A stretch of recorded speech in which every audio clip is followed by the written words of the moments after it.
মৰমৰ ছাত্ৰ-ছাত্ৰীসকল, স্মাৰ্ট জ্ঞান একাডেমীৰ নতুন এটা ক্লাছলৈ তোমালোকক স্বাগতম জনাইছোঁ। আজি আমি আলোচনা কৰিম অধ্যায় 2ৰ যেটো বহুপদ আলোচনা কৰি আছিলোঁ তাৰে 1 নম্বৰৰ যেটো অনুশীলনী 2.1 আছে এটো আমি আগৰ ক্লাছত আলোচনা কৰিছিলোঁ। আজি আমি আলোচনা কৰিম 2 নম্বৰটো। 2 নম্বৰত দিয়া আছে তলৰ প্ৰতিটোৰে x স্কয়াৰৰ সহগ লিখা। আগতে আমি জানিব লাগিব আমি ইয়াৰ আগতে কিছু থুলমূল আলোচনা কৰিছিলোঁ সহগ মানে কি। আমি আজি আকৌ অলপ আলোচনা কৰিম, তাৰ পিছত আমি প্ৰশ্নৰ উত্তৰখিনি উলিয়াই ল'ম। তোমালোকে ইয়াতে মন কৰিলে দেখিবা যে এটা ধৰি লোৱা তোমালোকক দিয়া আছিল 2x স্কয়াৰ।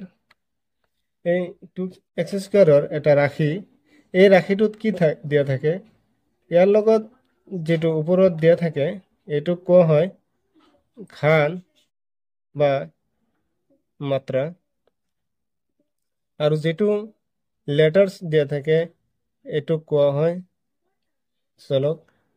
আৰু চলকৰ আগত যেটো সংখ্যা দিয়া থাকিব, চলকৰ আগত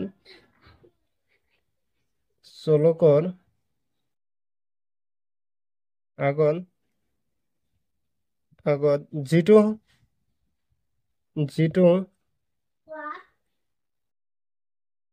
সংখ্যা দিয়া থাকিব তাক সহগ বুলি কোৱা হ'ব।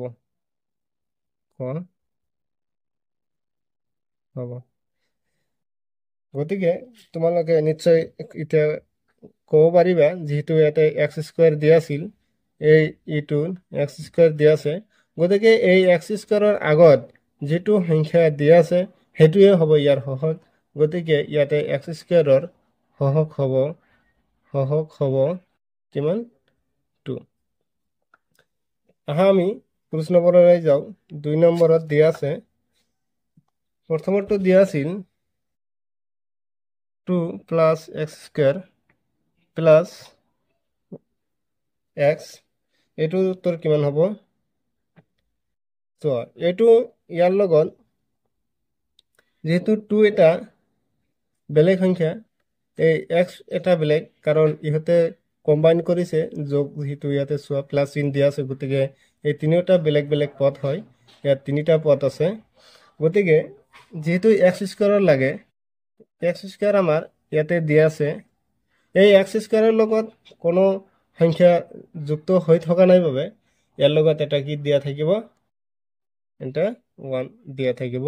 গতিকে এইটোৰ সহগ হ'ব 1। 2 নম্বৰটোত চোৱা কি দিয়া আছে, 2 minus x square plus x cube, এটোৰ উত্তৰ কিমান হ'ব? এটোৰ উত্তৰ নিশ্চয় তোমালোকে ধৰিব পাৰিছে, যেহেতু প্লাস চিন দিয়া থাকিলে সকলো ধনাত্মক সংখ্যাৰ আগত এই ধনাত্মক চিনটো দিয়া নহয়, কিন্তু যেতিয়া ঋণাত্মক সংখ্যা হয় তাৰ আগত মাইনাস চিনটো দি বুজোৱা হয়। এটো চোৱা x স্কয়াৰ ইয়াতে আছে, কিন্তু x স্কয়াৰৰ লগত কোনো সংখ্যা যুক্ত হৈ থকা নাই বাবে ইয়াৰ যেটো সহগ হ'ব হেতু কিমান হ'ব 1।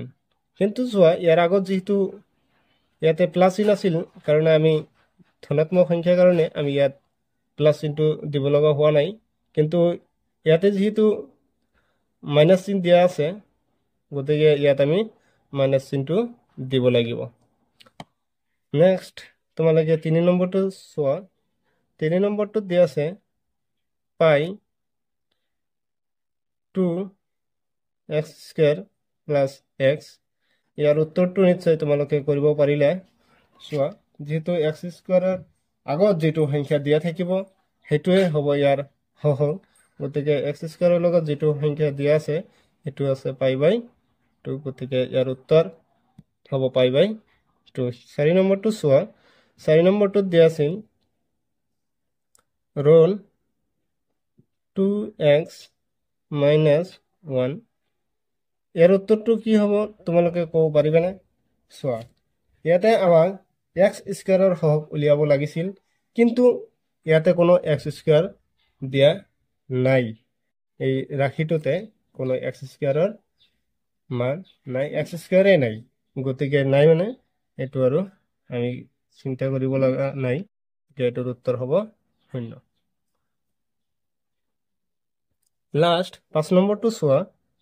5 নম্বৰটোত দিয়া আছে কিমান 2x minus 3 আৰু x square minus 3x plus 1 যেহেতু পূৰণ হৈ আছে, গতিকে আমি আগতে পূৰণখিনি সমাধান কৰি ল'ব লাগিব।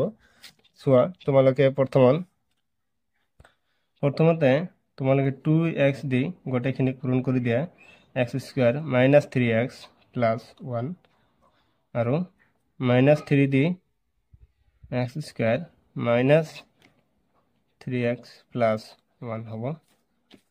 গতিকে 2x আৰু x স্কোয়াৰ পূৰণ কৰিলে এটা x আৰু দুটা x কিমান হ'ব, তিনিটা x হ'ব, গতিকে আৰু 2 আছে, গতিকে 2x কিউব মাইনাছ 3 আৰু 2 পূৰণ কৰিলে কিমান হ'ব 6, x আৰু x পূৰণ কৰিলে x স্কোয়াৰ প্লাছ 2x আৰু 1 পূৰণ কৰিলে কিমান হ'ব 2x।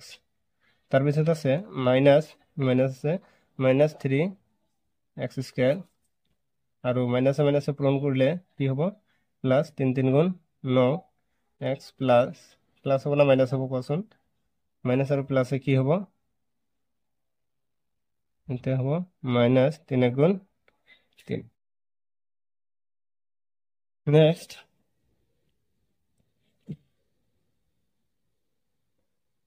চোৱা, আমি ইয়াতে এটা সাধাৰণতে এটা কাম কৰিব পাৰিম, কিন্তু যে আমাৰ যেহেতু এক্স স্কোয়াৰ লাগে, গতিকে আমি এক্স স্কোয়াৰখিনিয়ে কৰিলে উত্তৰটো আমি পাই যাম। তোমালোকে চোৱা, ইয়াৰ মাইনাছ 6x স্কোয়াৰ আৰু কিমান আছে মাইনাছ 3x স্কোয়াৰ কিমান হ'ব, যেহেতু দুটা সংখ্যা যেতিয়া মাইনাছ হৈ থাকে, গতিকে সংখ্যাটোহে যোগ হয়, গতিকে 6 আৰু 3 কিমান হ'ব 9 আৰু মাইনাছ চিনটো থাকিব, এক্স স্কোয়াৰটো থাকিব, গতিকে আমাক এক্স স্কোয়াৰৰ সহগ উলিয়াব লগা দিছিল। আজিৰ ক্লাছটো ইমানতে সামৰিছোঁ, আকৌ লগ পাম তোমালোকক ক্লাছত, তেতিয়ালৈকে ভালকৈ পঢ়ি থাকিবা আৰু চেনেলটো ছাবস্ক্ৰাইব কৰিবলৈ নাপাহৰিবা। ঠিক আছে, ধন্যবাদ।